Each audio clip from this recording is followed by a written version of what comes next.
இதெல்லாம் எங்கேயோ ஒரு இடத்துல ப்ராப்பரா இங்க செயல்பட மறுக்கிறாங்க, கொடுக்குற கம்ப்ளைண்ட் புகாரை வந்து ஆன் டைம்ல அட்டன் பண்ண மாட்டாங்க. அப்ப நிர்வாக சீர்கேடு தானே இது எல்லாமே. இட்ஸ் ரிலேட்டட் டு த அரசியல் தான். எல்லாமே அரசியல் தான். நீங்க சாப்பிடுற ஃப்ரைட் ரைஸ் உட்பட அரசியல் தான்.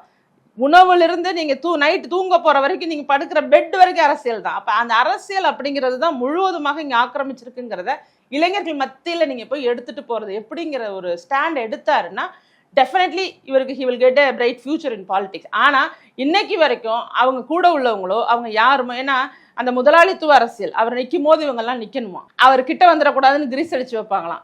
இதெல்லாம் என்ன மாதிரியான, இது வந்து பாதுகாப்பு கிடையாது. இது உங்களால உங்களோட ஒரு மைக்ல சொல்லக்கூடிய ஒரு கமாண்ட் ஏதோ ஒண்ணு, எல்லாரும் இந்த இடத்துக்கு போகாதீங்க, அவரை டிஸ்டர்ப் பண்ணாதீங்க, உங்க கட்சி துண்டுகளை தூக்கி வீசாதீங்க, மரியாதை கொடுங்க. கட்சி துண்டுங்கிறதுக்கு ஒரு மரியாதை இருக்கு, அதை நீங்க மரியாதையை கொடுங்க. அதை விட்டுட்டு தூக்கி வீசுறது அவமதிக்கிற மாதிரியான செயல் அப்படின்லாம் சொல்லி கொடுக்க கூட உங்களால முடியலன்னா what you are going to do? நீங்க என்ன செய்ய போறீங்க நாட்டுக்காக?